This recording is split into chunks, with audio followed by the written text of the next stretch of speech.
Hello and welcome to this new episode of the Startup Cafe podcast. Today I'm with somebody very special. I'm with Mr. Rohit Ahuja, an entrepreneur, a startup founder, startup investor, and someone who has spent considerable time in corporate. And now, in this new juncture of his life, he's starting his entrepreneurial journey again. So, we're going to meet him today, we're going to talk to him, we're going to understand his journey, and we all are going to learn from that journey. Hello and welcome. Thank कैसे you, हैं आप Rohit Shrivan. Ji? Thank you. Thank you so very much for coming over. How did you start your journey? कैसे शुरुआत हुई? कहाँ से शुरुआत हुई? So, Shrivant, I'm born, brought up in Meerut, a small town in UP. Yeah. My father was working there Okay. in one of the largest business houses of that time. Okay. एक chartered accountant थे वो, and he was like an accountant in that company. My mother was a banker. She was you can say, a first class officer in one of the banks, PSU Okay. banks in Meerut. और वहीं जन्म हुआ और वहीं पले बड़े। हमारे ही business house का स्कूल होता था, वहीं पे एडमिशन करा दिया क्योंकि एडमिशन आसान था उसमें और वहीं से 12th करी। Okay.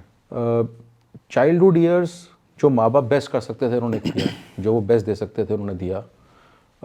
अगर मैं उसको देखूं कि वो कैसा रहा तो मैं कहूँगा कि स्ट्रगल थी, क्योंकि सेविंग्स नहीं थी पेरेंट्स के पास। तो वो सेविंग्स भी कर रहे थे, हमें भी बड़ा कर रहे थे, एजुकेशन भी करनी थी और हमारे फ्यूचर एजुकेशन के लिए भी तैयारी करनी थी।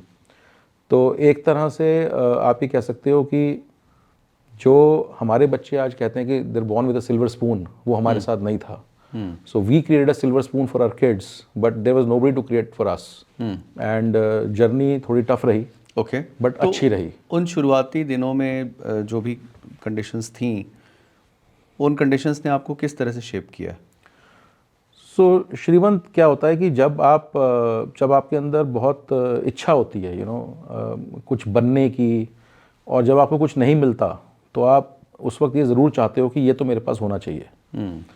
तो जब स्कूलिंग ईयर्स थे तो उस वक्त क्या था कि बहुत नीड्स थी। जैसे मैं एग्जांपल देता हूँ कि मुझे याद है उस वक्त गाड़ी तो बहुत दूर है, मतलब साइकिल लेने के लिए एक बहुत मेहनत करनी पड़ती थी पेरेंट्स के लिए। मतलब मेरे को याद है एक BSA SLR साइकिल आती थी, वो 800 रुपये की साइकिल लेने के लिए शायद मुझे अपने फादर के पैर छूने पड़े करीबन 1 महीना दिन रात। अच्छा, तो अफोर्डेबिलिटी इशू था। हाँ। तो फिर खैर उन्होंने ले दी क्योंकि वो भी हमसे बहुत प्यार करते थे और ली हमने। बट श्रीवंत, इतना आसान नहीं था। बहुत जब आपको कुछ नहीं मिलता तो आपके अंदर एक हंगर आ जाती है, आपके अंदर एक डिज़ायर आ जाती है और आप सोचना शुरू कर देते हो कि क्या मैं कभी ये अचीव कर पाऊंगा इजीली, या ये स्ट्रगल ही रहेगी सारी ज़िंदगी। अच्छा, तो वो जो इनिशियल टाइम में जो ये जो फीलिंग्स थी, इन्होंने आपके एम्बिशन को और फ्यूल किया? हाँ श्रीवंत, मुझे लगता है कि शायद वो जो इनिशियल ईयर्स थे मेरे, specially I would say 10th class के बाद, उस वक्त मुझे ऐसा लगने लगा कि अब मुझे कुछ करना है। मतलब मेरी वाइफ भी मेरे साथ स्कूल में ही थी, मेरी क्लास में ही थी। मैं कॉपी के पीछे लिखा करता था RK स्टील, RK ऑटोमोबाइल्स, अच्छा, RK this, RK that. And मैंने उसको मुझे याद है 11th में बोला कि भाई I will buy you a BMW one day. उस वक्त BMW सपना था श्रीवंत, मतलब हमारे पास तो फिएट थी। किस साल की बात बता रहे हैं आप? ये बात है Shrivant, I would say 1990। Actually सपना ही था तो उस वक्त तो मतलब अगर आपके घर में कॉन्टेसा खड़ी है तो बहुत बड़ी बात थी। तो मैं तो आप सोचो BMW के सपने देख रहा था। So that was the ambition fuelled inside me कि मुझे लाइफ में कुछ करना है, मैं कुछ करना चाहता हूँ, क्योंकि मुझे ऐसा लगता था कि मैं कर सकता हूँ। ये मेरे अंदर एक बहुत हंगर आ चुकी थी। तो आप शुरू से एंटरप्रेन्योर बनना चाहते थे, या वो क्लैरिटी नहीं थी कि बिजनेस से मिलेगा या we'll have to work for a big company? Mind में जर्नी तो बहुत क्लियर हो गई थी डे वन कि बिजनेस ही करना है, बिकॉज 11th क्लास में टीचर को सुनने के बजाय मैं कॉपी के लास्ट पेज के ऊपर अपनी कंपनियों का नाम लिख रहा होता था। तो वो एम्बिशन तो तभी बहुत क्लियर हो गया था कि करना है। कैसे करना है ये नहीं पता था क्योंकि पैसा नहीं था। जैसे आज का जो माहौल है स्टार्टअप्स का कि आप फंड रेज कर लेते हो, वो भी नहीं था। Correct, right. और माँ बाप के पास भी पैसा नहीं था, वो भी दिख रहा था। पुराने ज़माने में बिजनेस करना तो अपने आप में एक बहुत बड़ा अचीवमेंट होता था। बिजनेस को थोड़ा सा लोग इतना पॉजिटिवली लेते भी नहीं थे। करेक्ट। आई थिंक लोगों के माइंड में ये होता था कि भाई पढ़ो लिखो और किसी अच्छी जगह, मोस्टली सरकारी नौकरियों का दौर था वो, राइट। सरकारी नौकरी में घुस गए तो फिर आपकी लाइफ बहुत अच्छी है, सेट है, या वर्स्ट केस सिनेरियो में किसी अच्छी कंपनी में घुसने की कोशिश करो। तो इसी तरह के माहौल से आप निकले और फिर आपने ट्रांजिशन किया, स्कूल से आप कॉलेज गए, फिर वहाँ आपने कोई पढ़ाई, did you do some engineering और समथिंग? तो श्रीवंत, ये भी एक जर्नी है। जैसा अभी आपने कहा, बिल्कुल सही कहा कि उस वक्त 3 ही करियर होते थे, इंजीनियरिंग, अकाउंटिंग और मेडिकल, और तो कुछ होता नहीं था। बिल्कुल। मेरे फादर चार्टर्ड अकाउंटेंट थे, तो वो बिल्कुल क्लियर थे कि मैं सीए ही करूंगा, और मैं भी बिल्कुल क्लियर था कि मैं सीए नहीं करूंगा। अच्छा। तो हम दोनों ही क्लियर थे, और वो ये भी क्लियर थे कि मैं तो सीए बना के छोड़ूंगा। अच्छा। तो जिस दिन मैंने 12th का बोर्ड का एग्जाम खत्म किया, उन्होंने सेम डे गाड़ी देके मुझे आईसीआई का इंस्टीट्यूट भेज दिया, आईटीओ पे, कि जाके फॉर्म लेके आओ। जबकि इंस्टीट्यूट बंद होता है उस वक्त। ओके। तो इतना उनके अंदर पैशन था मुझे सीए कराने के लिए, और उतना ही पैशन मेरे अंदर था कि मुझे बिजनेस करना है, मुझे जॉब नहीं करनी। क्योंकि मैं अपने फादर को देखता था कि वो 16-16 घंटे काम करते थे, और मुझे लगता था कि अगर 16 घंटे वो किसी के लिए काम कर रहे हैं, तो 16 घंटे अगर मैं अपने लिए लगाऊं तो शायद मैं कुछ कर पाऊंगा। पर मुझे ये नहीं पता था कि फाइनेंशियल ये भी एक कंस्ट्रेंट आएगा लाइफ के अंदर। बिल्कुल। राइट। पर वो एम्बिशन क्लियर था। तो जब मैंने 12th खत्म करी, तब हम दिल्ली शिफ्ट कर गए। मेरे फादर की ट्रांसफर दिल्ली हो गई, और दिल्ली शिफ्ट करने के बाद मुझे बहुत मुश्किल से, मतलब मैं तो पढ़ा ही नहीं कह सकते हो कि बहुत मुश्किल से 12th पास हुई है मेरी, क्योंकि वो सारी जिंदगी दिमाग में, वो 12 साल स्कूल के बिजनेस ही दिमाग में चलता था।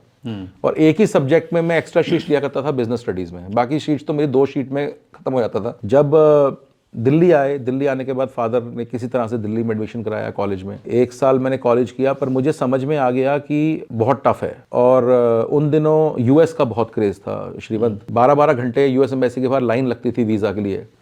तो एक दिन एक टाइम्स ऑफ इंडिया में आर्टिकल था एक यूएस की यूनिवर्सिटी का, कि उनके डायरेक्टर दिल्ली आए हुए हैं। मैंने अपने फादर से कहा मुझे यूएस जाना है। तो पहले तो उन्होंने मतलब काफ़ी क्लास लगाई मेरी, क्योंकि उन्होंने कहा कि भाई मैं तो 12th के बाद से कह रहा हूँ कि भाई यूएस जाके पढ़ाई करो और कुछ करो और बड़ी कंपनी में जॉब करो, और तुम्हारा माइंडसेट ही कहीं और चल रहा है। But secondly he was very happy, but all the same time he was very worried कि अब एडमिशन होगा कैसे, फर्स्ट ईयर तो कॉलेज का चल रहा है। तो खैर हम ली मेरिडियन में जाकर डायरेक्टर से मिले। मेरे पास उस पर टोफल कंपलसरी होता था, इंग्लिश लैंग्वेज एग्जाम, मेरे पास वो भी नहीं था। इंटरव्यू हुआ, पता नहीं शायद मैं कॉन्फिडेंस मेरे पास डे 1 से था। उन्होंने मुझे बोला कि आप टोफल करिए and then we'll call you for admission. And I told him you give me the admission and I clear TOEFL in 3 months while studying in the US. Okay. And he saw my confidence and he said okay, admission granted. Interesting. तो मेरे father ने कहा कि भाई बिना TOEFL के तो admission हो नहीं सकता, ये तुम्हारा बेवकूफ़ बना रहा है, तुम पढ़ाई से मत हट जाना, तुम जो कर रहे हो करते रहो। श्रीवंत 3 हफ्ते बाद I-20 आ गया, एडमिशन लेटर आ गया। और मुझे नहीं पता कि मैं सुबह 3 बजे यूएस एम्बेसी की लाइन में कब लगा, कब मेरा नंबर आया दोपहर को 12 बजे, और मुझे 5 साल का वीज़ा भी ग्रांट हो गया। बस वहाँ से श्रीवंत एक नई जर्नी शुरू हुई। तो कैसा था वहाँ का जीवन? Culture shock Shrivant. आप सोचो, मेरठ के एक छोटे से शहर से बेगमपुल की गलियाँ, अबुलेन की गलियाँ, टेम्पो का सफ़र, New York city and high rise buildings, ज़मीन और आसमान का वॉल स्ट्रीट में आप घूम रहे हो, एंड कल्चर शॉक। एंड मुझे ऐसा लगा कि आई हैव अराइव्ड, यही तो है जो मैं चाहता था। मतलब अब लाइफ सेट है, अब लाइफ सेट है, अब जिंदगी बनेगी। पर ये नहीं पता था कि यहाँ भी स्ट्रगल है, इतना आसान नहीं है, जो दिख रहा है वो इतना आसान नहीं है। So that is how I landed in New York. So वो मेरठ से न्यूयॉर्क की जर्नी, वो एक तरह से फर्स्ट लेग पूरी हुई लाइफ तो की। यहाँ पे जैसे इंडिया में कल्चर है कि जब लोग पढ़ाई कर रहे होते हैं तो फिर नौकरी की तरफ नहीं देखते, बट अमेरिका में तो कल्चर अलग है। वहाँ तो आपको अपने ट्यूशन फीस निकालने के लिए you have to work. So did you also work there somewhere? So Shrivant, पहले सेमेस्टर में तो काम नहीं किया, क्योंकि पहले सेमेस्टर में तो एंजॉयमेंट चल रही थी। बहुत सारे इंडियन स्टूडेंट्स थे साथ में, माँ बाप से पहली बार छुटकारा मिला था। आप एक फ्रीडम एंजॉय करते हो, आपको लगता है कि बस अब कोई पूछने वाला नहीं है, कोई देखने वाला नहीं है। करेक्ट। फर्स्ट सेमेस्टर तो निकला, सेकंड सेमेस्टर से समझ आना शुरू हुआ कि भाई यहाँ तो हर कोई काम करता है, एक्सपोजर लेना बड़ा ज़रूरी है। कल्चर का हिस्सा है उनके, कल्चर का हिस्सा है उनके। और श्रीवंत, आप यकीन नहीं करेंगे कि बड़े से बड़े बिजनेस हाउस के लड़के जो मेरे साथ पढ़ रहे थे, वो भी मेरे साथ सबवे में सैंडविच बना रहे थे। सो आई वाज शॉक्ड। ये कल्चर डिफरेंस था, क्योंकि इंडिया में अगर मैं सैंडविच बनाता या आलू की टिक्की बनाता उस वक्त मेरठ में, तो कहते हैं कि मिस्टर आहूजा का बेटा देखो क्या कर रहा है। लेकिन वहां जब मैंने जॉब करी तो उन्होंने ये कहा कि देखिए मिस्टर आहूजा का बेटा कितना प्रॉस्पर कर रहा है, मतलब कितनी मेहनत से काम कर रहा है, और वहां कोई काम छोटा बड़ा नहीं है। उसने मुझे एक बहुत आप ये कह सकते हो एक्सपोजर दिया, मेरे माइंड को चेंज किया काम की तरफ, कि कोई भी काम छोटा नहीं है, काम है। चाहे वो मैकडॉनल्ड्स पे हो, मैंने पेट्रोल भरा, पेट्रोल पंप पे 16 घंटे की शिफ्ट होती थी, -16 टेम्परेचर होता था, स्नोफॉल गिर रही होती थी, और बड़ी हार्ड लाइफ थी। फिर मैंने सबवे पे सैंडविचेस बनाए। न्यूयॉर्क में थे आप? कहाँ थे? मैं न्यूयॉर्क में था, न्यू जर्सी में। They had the worst snow blizzard eight that time in 94। Okay -16 degrees temperature. And first year के बाद ही मैं लॉस एंजलिस शिफ्ट हो गया। मैं घूमने गया था लास वेगस, पर वो मुझे लगा कि वो हॉलीवुड मेरी दुनिया है, तो थोड़ा सा और आदमी सोचता है कि अच्छा ये तो बिल्कुल डिफरेंट लाइफ है, ईस्ट कोस्ट से वेस्ट कोस्ट, यू नो। मैं लॉस एंजलिस चला गया, वहाँ भी मैंने पढ़ाई करी। श्रीवंत बहुत लोनलीनेस थी। I was not into clubbing, I was not into drinks, I was not into you know non veg in stuff. Okay मतलब मेरा कल्चर वो नहीं था, मेरे घर की अपब्रिंगिंग वो नहीं थी। तो वहाँ पे जाके आपने अपने आप को उस रंग में ढाला नहीं? श्रीवंत शायद आपने अपना रंग रिटेन किया? करेक्ट। और अब आप इसको मेरा ड्रॉबैक कह लो या आप इसको मेरे संस्कार कह लो, मुझे नहीं पता आप इसको क्या कहना चाहोगे, बट शायद इसकी वजह से मैं वहाँ भी सेट नहीं हो पाया, यू नो। एंड मैं वहाँ भी लोनली हो गया।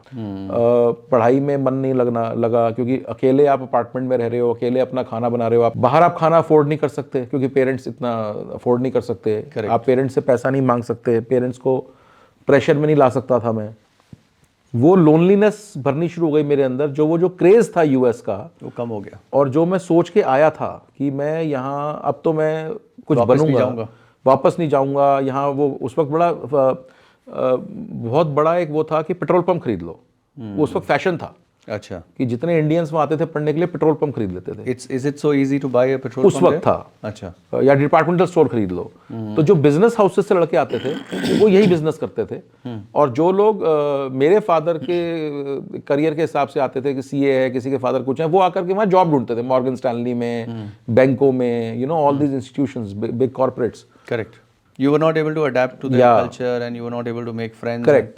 That was killing you. That was killing me. And मुझे लगा कि भाई अब लाइफ में कुछ नहीं रह गया। और क्या था Shrivant, my father was so ambitious about me कि मैं वापस नहीं जा सकता था। मैं फंस चुका था। मैं पढ़ भी नहीं पा रहा था और मैं वापस भी नहीं जा पा रहा था, क्योंकि मेरे अंदर इतने गट्स नहीं थे कि मैं अपने फादर को बोल पाऊँ कि मैं आना चाहता हूँ। तो इस बीच पढ़ाई कैसी चल रही थी आपकी? So I was doing a dual degree programme, bachelor of science in accounting and finance along with MBA finance. Graduation हो गई थी किसी तरीके से, एमबीए फाइनेंस चल रही थी। बट एमबीए फाइनेंस जब शुरू हुई उसके बीच में मैं टूट गया। You know, I couldn't take it any more, that loneliness sunk into me. फिर क्या किया आपने? फिर मैंने श्रीवंत एक दिन हिम्मत करके अपने फादर को बोला फ़ोन करके कि मैं और नहीं कर सकता। तो फादर ने पहले तो फ़ोन पे एज यूजुअल, मतलब he burst into anger and then he said क्या करना चाहते हो? तो मैंने कहा मुझे नहीं पता मैं क्या करना चाहता हूँ, बट अभी तो मैं यहाँ रह नहीं सकता। मुझे या तो आप वापस बुलाइए या कुछ करिए। तो मेरे फादर ने कहा कि भाई मेरे पास तो इतना पैसा नहीं है कि मैं आपको वहाँ पे पेट्रोल पंप खरीद दूँ या डिपार्टमेंटल स्टोर खरीद दूँ। मेरे पास इतने मीन्स नहीं है। तो इंडिया में तो मेरे पास मीन्स हैं, क्योंकि इंडिया में तो मैं जहाँ बैठा हूँ वहाँ पे who is knowing me because कि मैं इंडिया के लार्जेस्ट बिजनेस हाउस में बैठा हूँ। पर मैं वहाँ तो कुछ नहीं कर सकता, तो आप देख लीजिए। बस उन्होंने मेरे पे छोड़ दिया। मैंने बहुत सोचा, मुझे पता था कि मैं घर जाने के बाद मेरे साथ कुछ होने वाला है। बट मुझे ऐसा लगा कि अब यहाँ पर रुकना ठीक नहीं होगा, बिकॉज ना मैं पढ़ पा रहा था और मैं अपने फादर का पैसा मुझे लग रहा था कि वेस्ट होगा, एमबीए कंप्लीट नहीं होगी। तो June 1997 I called my father and I said कि I want to come back, and that was like a shocker in my family. Okay, कि you know he wants to come back midway. But I think मेरे father mother ने उस वक्त मुझे बहुत support किया श्रीवंत। और 1 जून 97 I was back in Delhi. Okay, I landed back in Delhi. अच्छा, फिर यहाँ से जर्नी नई शुरू हुई? तो यहाँ से तो बहुत ही डिफरेंट जर्नी शुरू हुई। मतलब आप सोचो, मेरठ की स्ट्रगल, उसके बाद यूएस का एडमिशन, यूएस अराइवल का कल्चर शॉक, राइट। और जब मैं वापस आया Shrivant, it was a shock of my life. क्यों? मेरे फादर इसको टॉलरेट नहीं कर पाए कि मैं वापस आ गया, बिकॉज उनका ड्रीम था कि मेरा बेटा चार्टर्ड अकाउंटेंट बन के किसी बड़ी कंपनी को ज्वाइन करेगा और शायद जिस बिजनेस हाउस में वो थे उसी में ज्वाइन करेगा। अच्छा। और क्योंकि उनके बेटे भी थर्ड जनरेशन रेडी हो रही थी उस वक्त, और ये था कि भाई सेकंड जनरेशन ने सेकंड जनरेशन के साथ काम किया है, तो थर्ड जनरेशन के साथ काम करेगी, एंड वो नहीं हुआ। मेरे फादर आई थिंक इस मेंटल स्टेट में चले गए कि उनको मुझे देख के एम्बैरेसमेंट होने लगी कि भाई ये वापस आ गया। अच्छा।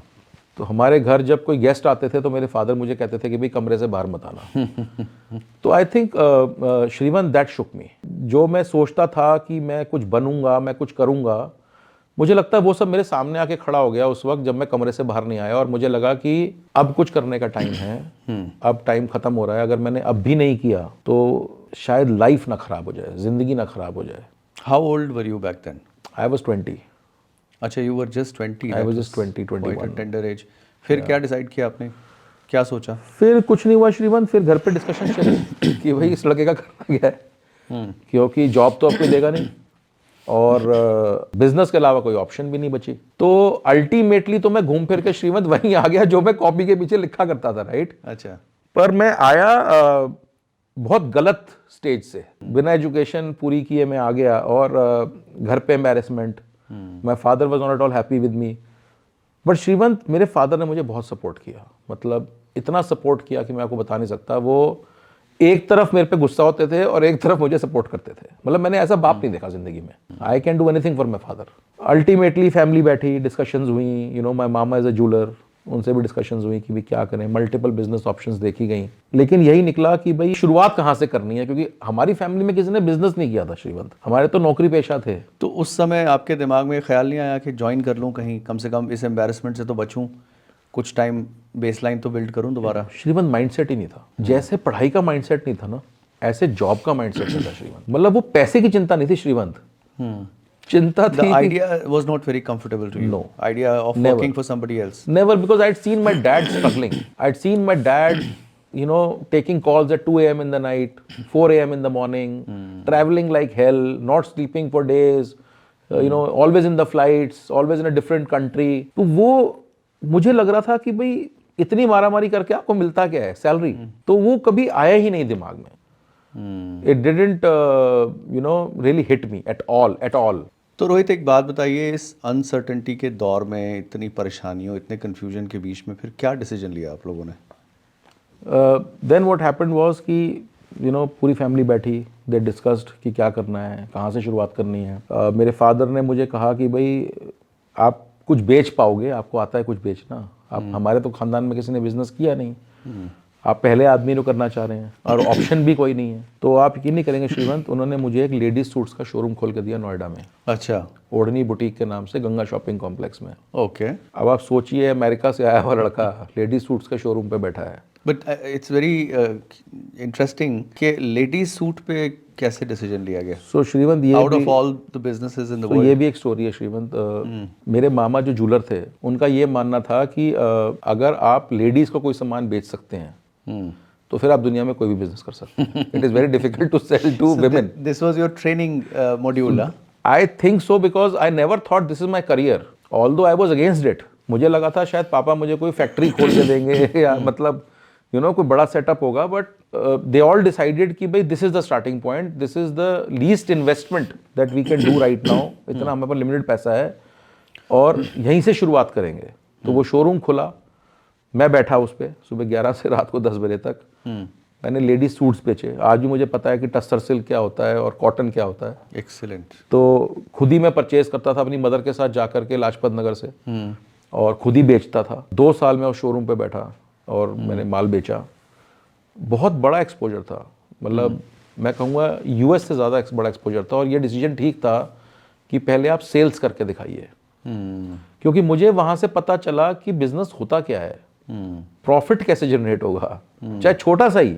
बिल्कुल। 4000 का सूट बिकेगा कैसे, और 4000 का सूट बेचना कितना टफ है, बहुत, इतना आसान नहीं है। बिल्कुल राइट श्रीवंत, वहाँ से मुझे पता चला कि प्रॉफिट क्या होता है, चाहे छोटा ही सही। बेचना कैसे है, कस्टमर को कन्विंस कैसे करना है, प्रोडक्ट क्या लाना है, किस तरह का प्रोडक्ट लाना है, कस्टमर की आस क्या है, डिमांड और सप्लाई में क्या डिफरेंस है, राइट, प्रॉफिट कैसे जनरेट करना है। वो मेरे लिए लर्निंग थी 2 साल। यू नो सेल कैसे लगानी है, प्राइस से कैसे प्ले करना है, राइट, कंपटीशन क्या कर रहा है, मुझे कंपटीशन से अलग कैसे खड़े होना है। तो आई थिंक हालांकि ये डिसीजन मेरे अगेंस्ट था विशेष के, बट ये बड़ा फ्रूटफुल था। मुझे बहुत कुछ सीखने को मिला, बिकॉज मैं ओपन मार्केट में आ गया था। 2 साल तक आपने 2 साल तक शोरूम को चलाया, फिर क्या हुआ उसके बाद? उसके बाद फिर मेरे फादर को लगा कि हाँ ये कुछ कर सकता है, शोरूम ठीक चल रहा है, बट ये करना नहीं चाहता।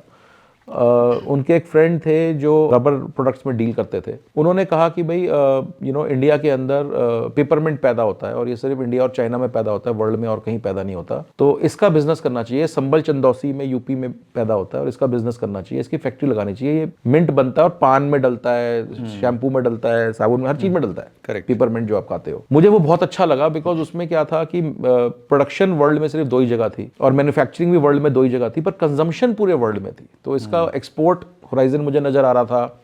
मुझे इंडिया में कंजम्पशन बड़ी हाई नजर आ रही थी और हमने प्लांट डाला, कंपनी खोली, नोएडा में मैन्युफैक्चरिंग यूनिट डाली। श्रीमंत वो बहुत अच्छी चली और 2 साल में मतलब वो डबल हो गई।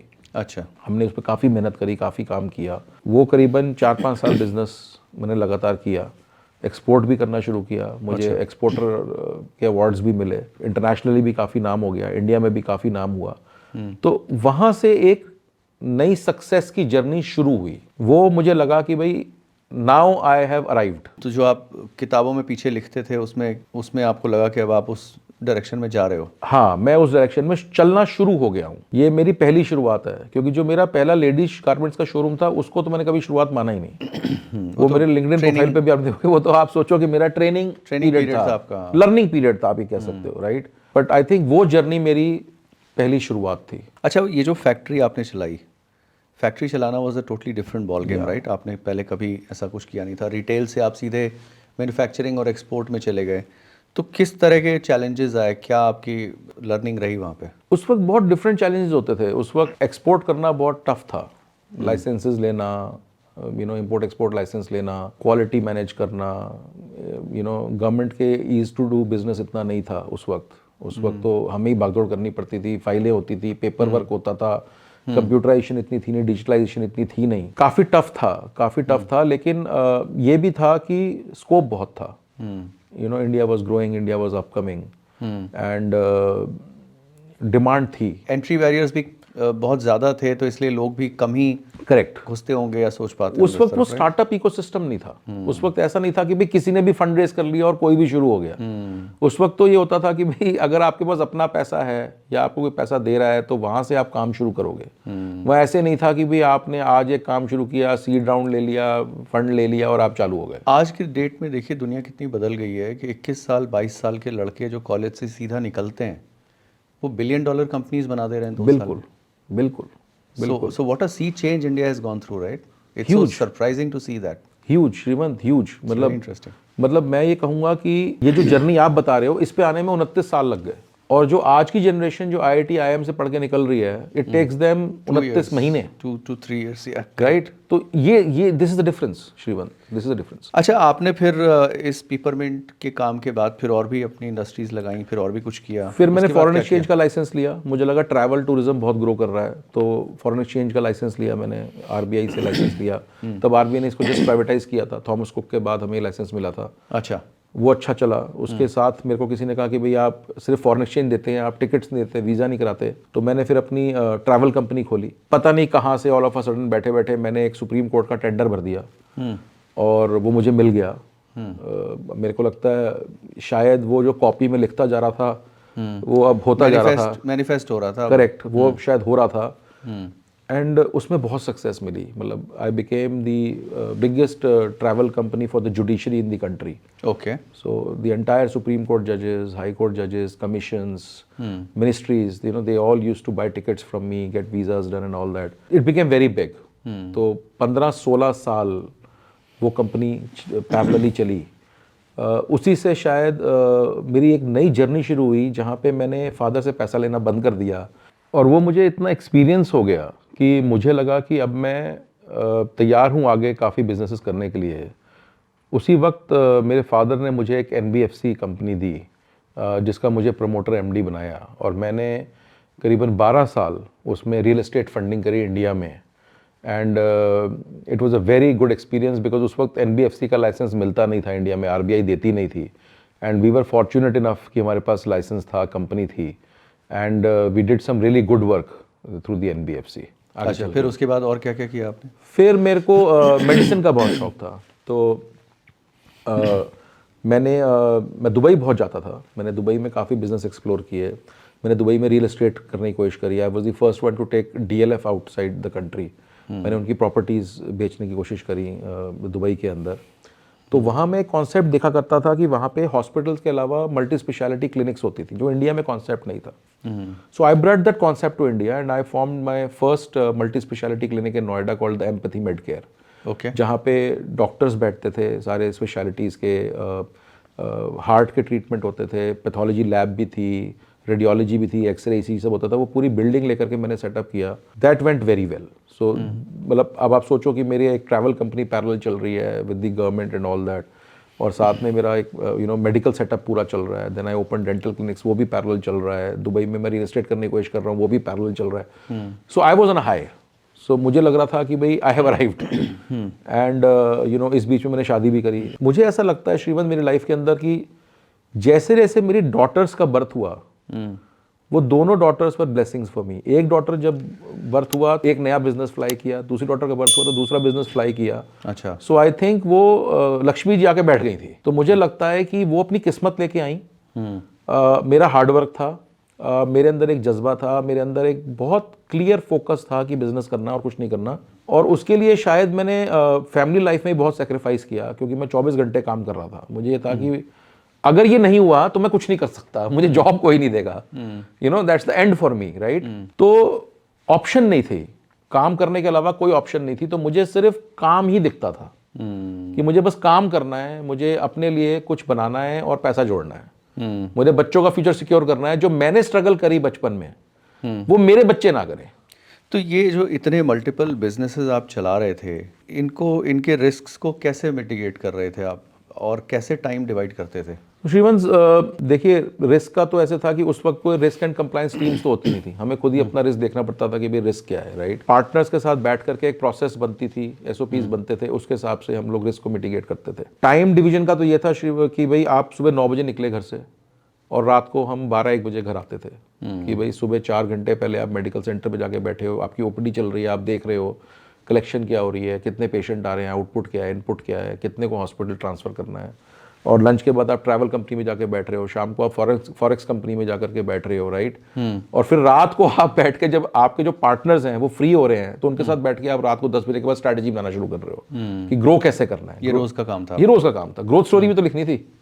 तो लंच बाहर, डिनर बाहर, रात को 1 बजे घर में घुसना। बट आई थिंक मेरी जर्नी में मेरी वाइफ ने मुझे बहुत सपोर्ट किया। उन्होंने कभी कंप्लेन नहीं करी कि मैं घर पे हूँ कि नहीं हूँ, मैं शादी में जा रहा हूँ नहीं जा रहा हूँ, टाइम दे रहा हूँ कि नहीं दे रहा हूँ। आई थिंक 18-19 घंटे रोज काम किया है। तो ये जो आपने इतने सारे बिजनेसेस किए और सबको स्केल किया, तो क्या कोर लर्निंग्स रही हैं आपकी? For example, if somebody is listening to this and is very inspired, it is very inspiring, I am very inspired by what you telling me. How do you can, anybody can open businesses, but सबको scale कराना बहुत मुश्किल काम है। तो क्या learnings रही हैं आपकी कि स्केल कराने के लिए क्या कोर एलिमेंट चाहिए? Hard work. One word is hard work. And your gut should tell you कि मुझे ये करना है और मैं करूँगा। मेरे पास कोई ऑप्शन नहीं है। इंट्यूशन आनी चाहिए। और बाकी तो देखिए, लक भी है, किस्मत भी है। अगर भगवान ने आपको देना है तो देगा। बट हार्डवर्क का कोई ऑल्टरनेटिव नहीं है। आप ये नहीं कह सकते कि मैंने बिजनेस शुरू कर लिया और मैं गोल्फ खेल रहा हूँ। तो हार्डवर्क तो करना पड़ेगा। और अगर आप हार्डवर्क कर रहे हो, फेलियर के चांसेस बहुत कम है। तो हार्डवर्क। और क्या कुछ गलतियां भी हुई उस दौरान जो भारी पड़ी इतने बिजनेसेस को चलाने में? बहुत गलतियां हुई, but I think overall journey बहुत अच्छी थी। और 2014 तक आते आते ऑलमोस्ट सारे बिजनेस एक्वायर हो गए। आप ही कह सकते हो कि 2014 में एक तरह से मैं रिटायरमेंट पे आके बैठ गया कि मेरे पास कोई काम नहीं था। तो so you sold all your businesses? I sold all my businesses. वो एक्वायर हो गए, मतलब वो क्योंकि उस वक्त टाइम बहुत चेंज हो रहा था, इंटरनेट बहुत स्पीड से चल रहा था, ट्रैवल कंपनियां, ऑनलाइन पोर्टल्स बड़े सारे आ गए थे, तो लोगों ने फेयर देख के फेयर बताने शुरू कर दिए थे, तो आपके मार्जिन खत्म हो रहे थे, कंपटीशन आ रहा था। तो आपके पास ऑप्शन नहीं थी एग्जिट के अलावा। मतलब या तो आप पैसा और डालते, पैसा था नहीं, क्योंकि पेरेंट्स से पैसा आता नहीं था। अब अपनी हार्ड अर्न मनी थी, वो कोई स्टार्टअप इकोसिस्टम तो था नहीं कि मैं फंड रेज कर लूँ इक्विटी देके। उस वक्त तो वो सब इतना होता नहीं था। बिल्कुल। और अच्छा, मीन्स भी नहीं थे, इतनी नॉलेज भी नहीं थी, मीन्स भी नहीं थे इतने कि भाई इतना दिमाग चलाया जाए। समझ भी नहीं, इतनी समझ भी नहीं थी, और कोई सिखाने वाला भी इतना नहीं था। और अगर हम कहें कि भाई आप बिग 4 को या कंसल्टेंट्स हायर कर लो, इतना पैसा नहीं था। तो उस वक्त यही समझ में आया कि भाई जो भी वैल्यूएशन है उसके ऊपर या तो आप एग्जिट करो किसी को बेच दो, राइट, या आप बंद कर दो। तो 2014 तक आते आते काफ़ी कुछ करने के बाद एक टाइम आया कि भाई आप सब जगह से एग्जिट हो गए। अच्छा, तो हर एक बिजनेस में आपको अच्छी वैल्यू मिली? हम ये कह सकते हैं कि वैल्यू का तो पता नहीं, पर बहुत सक्सेसफुल एग्जिट थे उस टाइम के, अच्छे एग्जिट थे। और ऑप्शन नहीं थी, क्योंकि या तो कैपिटल इन्फ्यूज़ और करते, कैपिटल था नहीं उस वक्त, और कहीं से रेज भी नहीं हो सकता था क्योंकि वो इकोसिस्टम नहीं था। सो आप उस वक्त दो ही ऑप्शन थे कि भाई या तो आप सक्सेसफुल एग्जिट लीजिए at whatever value you get it, और या आप कैपिटल इन्फ्यूज़ करिए। So I decided finally to take an exit and move ahead in my journey. तो वहाँ से फिर आपकी लाइफ का फेज 2 शुरू हुआ? हाँ, उसके बाद लाइफ ने 2014 2015 सो 2015 में वो हुआ जो मेरे साथ 96 में होना चाहिए था। Okay, which was? सो मेरे फादर जिस बिजनेस हाउस में थे, उनकी 3rd जनरेशन बिजनेस में थी। ओके। एंड उनसे मैं मिला, एंड उन्होंने फिर वही बात रिपीट की जो 96 में की थी कि मेरे साथ आओ। ओके। तो मैंने कहा भाई मैं एम्प्लॉय माइंडसेट का आदमी नहीं हूँ, मैं नहीं आ पाऊँगा, मैंने बिजनेसेस किए हैं, आप लगाइए 97 से 2014 20 साल से मैं काम कर रहा हूँ, 18-19 साल हो गए हैं। तो उन्होंने कहा नहीं, आप अपने माइंडसेट से आइए, आप आइए मेरे साथ जुड़िए, काम करते हैं इकट्ठे, कुछ बड़ा काम करेंगे मिल के। समहाउ मैं कन्विंस हुआ। मुझे कॉर्पोरेट की बिल्कुल नॉलेज नहीं थी, मैं तो बिल्कुल एक आप कह सकते हैं कि एक सेल्फ मेड एक बिजनेसमैन था। मैंने उनको ज्वाइन किया। पहला साल तो बहुत स्ट्रगल थी। मैंने कॉर्पोरेट पॉलिटिक्स पहली बार देखी थी अपने गेस्ट की। मेरे फादर का नाम मेरे साथ जुड़ा हुआ था, एक लेगेसी जुड़ी हुई थी। मेरे फादर उस ग्रुप में 40 साल रहे थे और वो वहाँ से रिटायर हुए थे। वो रिटायर हुए और मैं घुसा। मुझे उनकी लेगेसी को भी मेंटेन करना था, अपनी नॉलेज को भी यूज़ करना था, मुझे ग्रुप को भी ग्रो करना था, क्योंकि जो प्रमोटर चेयरमैन थे उनका मेरे पे बहुत ट्रस्ट था। मतलब एक फैमिली रिलेशनशिप था मेरे फादर की वजह से। सो मेरे पे रिस्पॉन्सिबिलिटी डबल हो जाती है कि भाई मैं इसको कैसे आगे लेके चलूँ। वहाँ पे रह करके मेरा जो पहला मेजर प्रोजेक्ट था वो उमंग था। उमंग ऐप अगर आपने सुना हो, unified mobile, for new age governance. It is the biggest G2C app in the world. इसको दुबई के अंदर भी लार्जेस्ट G2C ऐप का अवार्ड मिला। इसको मैंने लीड किया मिडवे, एंड ये मिनिस्ट्री ऑफ IT का प्रोजेक्ट था। बहुत बड़ा प्रोजेक्ट था उनके लिए ये, बिकॉज ये मिडिल मैन इंडिया से हटाना चाहते थे और चाहते थे कि भाई ऐप के थ्रू ही गवर्नमेंट की सारी सर्विसेज दी जाए सिटीजन्स को। वो मैंने सक्सेसफुली उसके ऊपर काम किया। और जितने भी स्ट्रेटेजिक प्रोजेक्ट्स ग्रुप के होते थे, क्योंकि मैं प्रमोटर चेयरमैन के साथ बैठता था, and I was like advisor to him at that time, that was my designation at that time. और वो हमने सक्सेसफुली कंप्लीट करके डिलीवर किया। उसके बाद हमने मिडल ईस्ट में ऑफिस खोला, दुबई में ऑफिस खोला, बिकॉज दुबई में मैं काफ़ी आता जाता था बिजनेसेस के चक्कर में। तो हमने वहाँ पे भी ये जो जितना भी हमने डिजिटल काम किया था अपने ग्रुप के थ्रू, वो वहाँ पे हमने प्रमोट किया। उसको मैंने 4-5 साल लीड किया। वहाँ पे हमने काफ़ी बिजनेस किया। फिर वहाँ से आते आते जर्नी ऐसी बनी कि अल्टीमेटली मुझे हमारे जो प्रमोटर थे उन्होंने कहा कि भाई हमारी लिस्टेड कंपनी है रोहित इंडिया में, और आप हमारे साथ आकर के बोर्ड पे एज एग्जीक्यूटिव डायरेक्टर बैठिए। तो आप यकीन नहीं करेंगे, मुझे पता नहीं था एग्जीक्यूटिव डायरेक्टर होता क्या लिस्टेड कंपनी का, राइट। बट उन्होंने कहा, मैं मना नहीं कर पाया बिकॉज रिलेशन ऐसे थे। तो 2020 में उन्होंने मुझे बोर्ड पे एज एग्जीक्यूटिव डायरेक्टर बिठा दिया, और वहाँ से एक जर्नी शुरू हुई टेलीकॉम और वैस बिजनेस की। मैंने मोबाइल फ़ोन देखा था पर टेलीकॉम वैस सुना नहीं था। वो सीखा, वो चलाया मैंने पूरा बिजनेस। वो 19 देशों में हमारा बिजनेस था, 19 कंट्रीज़। मैंने Africa, middle east, Nepal, Bangladesh, Sri Lanka, हम लोग कंटेंट और वैस का बिजनेस करते थे। बहुत बड़ा बिजनेस था इंडिया में। वो मैंने पूरा बिजनेस चलाया, उसको पूरा देखा। करीबन हमारे पास 550 लोग थे उसके अंदर। तो बोर्ड लेवल से it became one of the strategic projects. तो जो हम लोग बोर्ड से इसको चलाते थे, और उसमें काफ़ी सक्सेसफुल थे हम लोग, काफ़ी हमारी ग्रोथ थी। मतलब I met the who's who of the world, telecom giants and world Disneys of the world, because content provider थे, Sony, Zee, I met all of these people. So that give me a very huge exposure, and as executive director of a listed company सबसे बड़ा exposure क्या मिला? Corporate governance का, जो मैं कभी सपने में भी नहीं सोच सकता था कि मुझे कभी एक्सपोजर मिलेगा। मुझे रिस्क सीखने को मिला, मुझे कंप्लायंस सीखने को मिली। जो आपने सवाल पूछा, आप रिस्क कैसे करते थे, तो यहाँ समझ आया रिस्क कैसे करना है। कंपनी का रिस्क क्या होता है, राइट? कंपनी को क्या रिस्क होता है, डायरेक्टर्स को क्या रिस्क होता है, प्रमोटर्स को क्या रिस्क होता है। तो risk, compliance, legal, corporate governance, ये सारा फ्रेमवर्क मैंने सीखा। तो इतना इंटरेस्टिंग है ये आपका ट्रांजिशन, जहाँ पे आप एक बिजनेस ओनर से, एक एंटरप्रेन्योर से आप सीधे कॉर्पोरेट की दुनिया में आए और एकदम से सीमलेसली आप वहाँ पे भी परफॉर्म करने लगे और आपने इतनी सारी चीज़ें वहाँ पे एग्जीक्यूट की। Correct. तो क्या ऐसा एलिमेंट है जो आपको लगता है कि कॉर्पोरेट में आपने नया सीखा जो उस जर्नी में नहीं था? तो मुझे ऐसा लगता है structured way of doing business, ये जब मैं बिजनेस करता था तो उसमें ये नहीं होता था। Board room discussions, strategies, go to market sessions, right, inputs of the CXOs, right. अब मेरी कंपनी में तो CXO ऐसा कोई वर्ड ही नहीं था, right. I was the founder, I was the CEO, right. अब यहाँ CXOs बैठे हैं टेबल के ऊपर, आपका CMO बैठा है, CTO बैठा है, CEO बैठा है, मैं एक एग्जीक्यूटिव डायरेक्टर बैठा हूँ, आपका चेयरमैन भी साथ में बैठा हुआ है, आपके प्रमोटर भी टेबल पे बैठे हुए हैं, राइट। सो आई थिंक मुझे जो यहाँ सीख मिली वो मिली structured way of doing business, growth. मतलब कि भाई यहाँ आने के बाद मुझे पता चला कि भाई business can be endless. 1000-2000 crore होता क्या है, राइट। हमने तो 100-150 करोड़ 50 करोड़ ऐसे देखा था। 1000-2000 करोड़ क्या होता है, वहां कैसे पहुंचना है, ग्रोथ जर्नी क्या है, कंपटीशन क्या कर रहा है, यू नो, कंपटीशन एनालिसिस क्या हो रहा है, वर्ल्ड मार्केट्स में क्या हो रहा है। इकोनॉमी बिजनेस से लिंक हो रही थी। मैं अपने बिजनेस में इकोनॉमी को बिजनेस से लिंक नहीं कर पाता था, यहाँ पे इकोनॉमी से बिजनेस लिंक हो रहा है। बिजनेस बन रहा है इकोनॉमी के हिसाब से, 5 ईयर प्लान बन रहा है इकोनॉमी के हिसाब से, इकोनॉमी कहाँ जा रही है, करेक्ट, राइट। कि भाई देश की नीति क्या बन रही है, देश क्या प्रमोट कर रहा है, डिजिटल प्रमोट कर रहा है, तो digital way of doing business, right. So I think ये जो 10 साल थे यहाँ पे, इसने मुझे पूरा एक शेप दी। ये शेप मुझे अपने बिजनेस में नहीं मिल सकती थी, तो आई थिंक ये मूव मेरे लिए सबसे पॉजिटिव मूव था। इसने मुझे पूरा चेंज कर दिया, इसने मुझे पूरा एक बोर्ड रूम पर्सन बना दिया, एज ए लीडर बना दिया। एज ए प्रोफेशनल जो एलिमेंट्स मिसिंग थे वो सारे इस जर्नी ने आपके ऐड कर दिया, कंप्लीट कर दिया मुझे, कंप्लीट कर दिया, मेरी एक जर्नी को कंप्लीट कर दिया, मुझे शेप दिया, आप ये कह सकते हो। तो अब फेज 3 क्या है? सो आई थिंक मुझे ऐसा लगता है कि from unstructured way of doing business, unstructured success, to structured way of doing business, structured success, I think it's now time to get all of this into one place and do a structured startup. Okay. For which I think now I'm ready.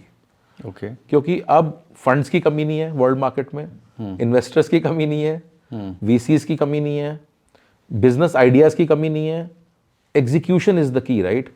I am more energetic today at 50 then I was when I was 20। मुझे ऐसा लगता है कि picture अभी बाकी है और कुछ बहुत बड़ा आने वाला है। ओके, मेरी ये फीलिंग है। Is there a glimpse which you can share with us कि क्या बड़ा आने वाला है, या अभी it's still kind of under the wraps? Ayurveda आने वाला है। ओके, कुछ शास्त्रों को लेकर के काम किया जाए, क्योंकि कोविड के बाद लोगों का आयुर्वेदा में विश्वास बहुत बढ़ गया है, वो आने वाला है। कुछ रूरल में हेल्थ केयर को लेकर के बहुत बड़ा आने वाला है। अच्छा। और मेरा बहुत मन है कि मैं रूरल को सर्व करूं थ्रू हेल्थ, क्योंकि हेल्थ केयर मेरा डोमेन भी रहा है, मेरे को नॉलेज भी है पूरी, मैंने चलाया भी है, आपको पता ही है। Okay, that is in the pipeline, working हो रही है। एंड बहुत जल्दी मैं आपको एक यूनिकॉर्न बना के दिखाऊंगा, क्योंकि उस वक्त नहीं बना पाया, फंड्स की शॉर्टेज थी, पर अब बना के दिखाऊंगा, बिकॉज इकोसिस्टम ने बहुत इवॉल्व किया है। इकोसिस्टम के अलावा आप खुद भी काफ़ी इवॉल्व हो गए, राइट? हाँ, मैं बहुत बिजनेसेस चलाए, बिजनेसेस को स्केल किया, बिल्कुल, और आपने कॉर्पोरेट में वो सारे ट्रिक्स सीखे स्केल करने के। तो I think now you are at the right, मुझे भी ऐसे लगता है, राइट? मुझे लगता है समय आ गया कुछ अब बड़ा करने का। जो कॉपी के पीछे नाम लिखे थे उसमें से कुछ बड़े नाम मुझे लगता है हो सकते हैं, उनको बड़ा करने का टाइम आ गया। तो सक्सेस का डेफिनेशन चेंज हुआ है आपके लिए इन 20 सालों में, 25-30 सालों में? क्या पहले कैसे डिफाइन करते थे, अब कैसे करते हैं? आई थिंक पहले मैं सक्सेस देखता था कि सक्सेस एक किताबी चीज़ है। सक्सेस आती है कि जब आप कोई बिजनेस आप बड़ा कर लेते हो तो सक्सेसफुल हो जाते हो। मुझे लगता है अब जो सक्सेस की डेफिनेशन है वो है कि आपकी सोच, आपका हार्डवर्क, आपके इमोशंस और आपकी जो स्ट्रैटेजीज हैं, अगर ये सब मिल जाती हैं तो आप सक्सेसफुल होते हो। अभी तक मुझे लगता है जो मैंने काम किया उसमें स्ट्रैटेजीज मिसिंग थी, उसमें सिर्फ सोच थी और हार्डवर्क था। लेकिन मुझे लगता है मेरी सक्सेस की डेफिनेशन पूरी चेंज हो गई है। आज मेरे लिए सक्सेस पैसा नहीं है, पहले मेरे लिए सक्सेस थी पैसा। अब मैं रिकग्निशन की तरफ जाना चाहता हूं।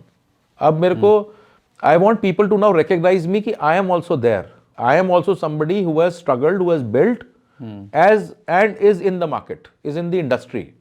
So I think now for me success is more of recognition and value creation. This is what I think. अच्छा, ये जो जर्नी रही आपकी, इसमें आपको क्या लगता है कौन सी आपकी हैबिट्स थी, कौन सी ऐसी लर्निंग्स थी जिन्होंने आपका हमेशा साथ दिया, जो आपका वैल्यू सिस्टम आपके साथ चलता रहा और आज भी आपके काम आ रहा है? आई थिंक मेरे फादर का जो एक सीख थी मेरे फादर की, फोकस और हार्डवर्क और इंटीग्रिटी. आई थिंक ये मेरे फादर बहुत क्लियर थे. ईमानदारी कभी छोड़ना मत, मेहनत कम नहीं होनी चाहिए, एंड फोकस के बिना कुछ नहीं हो सकता. तो मुझे ऐसा लगता है कि मैं आज अपने फादर को कितना भी थैंक यू करूं, वो जो कमरे में उन्होंने मुझे बंद किया, अगर वो मुझे ना बंद करते और ना कहते कि बाहर मत आना, तो मैं आज आपके साथ यहां नहीं बैठा होता. मैं आज भी उसी लाइफ में कहीं होता कि कुछ नहीं हुआ, देखो मैंने कुछ नहीं किया, कुछ नहीं हुआ. तो मुझे ऐसा लगता है कि integrity, focus, hard work, this is your mantra. This is my mantra, and this is which will now take me to chapter 3 of my career. Rohit ji, आपकी जर्नी बहुत इंटरेस्टिंग और बहुत कलरफुल रही है, और एंटरप्रेन्योरियल लाइफ आपने जी, आपने कॉरपोरेट की लाइफ जी, अब फिर से फेज़ 3 में आप एक नई जर्नी शुरू करने जा रहे हैं. तो ऐसे लोग जो एंटरप्रेन्योर्स हैं और जो लाइफ के शुरुआती स्टेज पे हैं, शायद फेज़ 1 पे हैं, उनके लिए आप क्या बातें कहना चाहते हैं? देखिए, उनके लिए मैं सिर्फ एक बात कहना चाहता हूँ कि अब बहुत अपॉर्चुनिटीज़ हैं, बहुत स्कोप है जो पहले नहीं होता था. इस अपॉर्चुनिटी को बहुत केयरफुली देखिए, इसको you have to be very cautious. Fund raise कीजिए, पर फंड रेज सही समय पे कीजिए, बिकॉज अल्टीमेटली जब इन्वेस्टर आता है कंपनी के अंदर तो वो अपनी भी एक थॉट प्रोसेस लेके आता है, और ज़रूरी नहीं है कि इन्वेस्टर और फाउंडर की थॉट प्रोसेस कभी मैच हो. उस चक्कर में भी कई बार बिजनेसेस नहीं बनते. You have to be very cautious in deciding कि आपको इन्वेस्टर कब चाहिए, at what time. Second, I have to tell them कि मतलब हार्ड वर्क इज द की. काम तो करना पड़ेगा, there is no choice, and you should work for profit. Because अगर आप प्रॉफिट जनरेट कर रहे हैं, ठीक है, मैं मानता हूं कि आजकल लोग वैल्यू के पीछे भाग रहे हैं, वैल्यू क्रिएशन के पीछे भाग रहे हैं. आपने डाइल्यूट किया, पैसा कमा लिया, राइट, वैल्यू क्रिएशन हो गई, आप पैसा भी घर ले गए. For me profit is the की. अगर मैं प्रॉफिट नहीं कमा रहा तो मुझे ऐसा लगता है कि फिर शॉर्ट टर्म बिजनेस है. अगर आप यूनिकॉर्न्स को भी देखें तो कई यूनिकॉर्न बने और कई यूनिकॉर्न चले गए, राइट. तो मुझे ऐसा लगता है कि फंड रेज भी होना चाहिए eight the right time, value creation भी होनी चाहिए, पर बुक्स में प्रॉफिट भी होना चाहिए, ताकि आप बिजनेस को सस्टेन कर सको और इन्वेस्टर को भी उसकी इन्वेस्टमेंट की वैल्यू दे सको. And what are the common mistakes that you see in entrepreneurs today which they should avoid? They are in a hurry to make money. They are in a hurry to dilute. They are in a hurry to take money out for by selling their stake and taking the money home. There should not be any hurry. If you know the concept is good, if you know the product is good, if you know the pricing is good, if you know the consumer, and if you are confident about your business and what you are building, why is there a hurry to exit? You have to make money out of it. Work for profit, and it should be long-lasting business. जल्दी build for generations. Build for generations. आज आप देखिए ना, mister बिरलास, Tatas क्या है, generations build कर रहे हैं. उनके बच्चे बिजनेस में आ रहे हैं. कोई वो लोग ये थोड़ी कर रहे हैं कि भाई आज पैसा लिया कल एग्जिट किया, आज पैसा लिया कल एग्जिट किया. They're building for generations. I think this is a very interesting point you touched, because if you look at these big families, most of the businesses that they got into, they remained there for a considerably long Yes, time, right? yes. And that's how they could build really big, large companies. Exactly, exactly. आप बिल्कुल सही कह रहे हैं. This is what I'm saying. आप अपनी next generation को क्या देके जाएंगे? और अगर आपकी बुक्स में प्रॉफिट है, you can always diversify. Why can't you become the next Birlas and the Tatas of the next generation? अगर प्रॉफिट है तभी होगा ना. तो this is what I feel. Rohit जी, आखिरी सवाल, क्या विजन लेके चल रहे हैं आप? अगले 5 साल में क्या करना चाहते हैं? कहाँ देखते हैं अपने आप को? मेरा विजन बहुत क्लियर है. मुझे रूरल इंडिया को सर्व करना है. हमारे देश में कैंसर, हार्ट अटैक्स बहुत स्पीड से बढ़ रहे हैं. मैं बहुत क्लियर हूँ कि मुझे इस पे काम करना है. मुझे इसकी प्रिवेंटिव मेडिसिन पे काम करना है, इन alternate medicine. And I am also very clear कि मुझे रूरल में हेल्थ केयर पे फोकस करना है, बिकॉज वो मेरा डोमेन रहा है, मुझे आता है, और मैं वही करना चाहता हूँ जो मुझे आता है. मैं एक्सपेरिमेंट करना नहीं चाहता. मतलब अब एक्सपेरिमेंट करने का टाइम नहीं है. आई थिंक अगले 10 साल मुझे देखना है कि मैं कैसे हिंदुस्तान में या भारत में कैसे बीमारी को कम करूं, कैसे लोगों को take out of the pain, the suffering, and give them the best medicine, medical treatment through alternate medicine or through allopathy. This is what I'm working on, and this is what I want to work on in the next, I would say, 10 years, not 5 years. This would be my last chapter of my career. Hopefully not. We look forward to more chapters from you. Thank you so much for coming and Thank you, sharing your Shivam. Thank you very incredible, much. Thank you. incredible journey with us. It's such a pleasure to hear you speak all this. Thank you, and, Srimant. I hope people listen to it, and I hope people agree to what I say. You know, these are real life experiences. You are a real life example of somebody who has actually seen so many different worlds, Yeah. right? And Yeah. it's a true experience that speaks. Yeah, but much more to come. Yeah. Picture abhi baki hai. Picture bhi baki hai. Thank you. So Okay. on that Thank you, note, Shivam. we close this podcast. It was such a great, incredible story that we heard from Mr. Ahuja, and we wish him great luck. We wish him all the success in his new venture and his new startup that he's building. And we look forward to meeting him again after some time when he's already moved ahead in this journey. Thank you so much for watching. Have a nice day.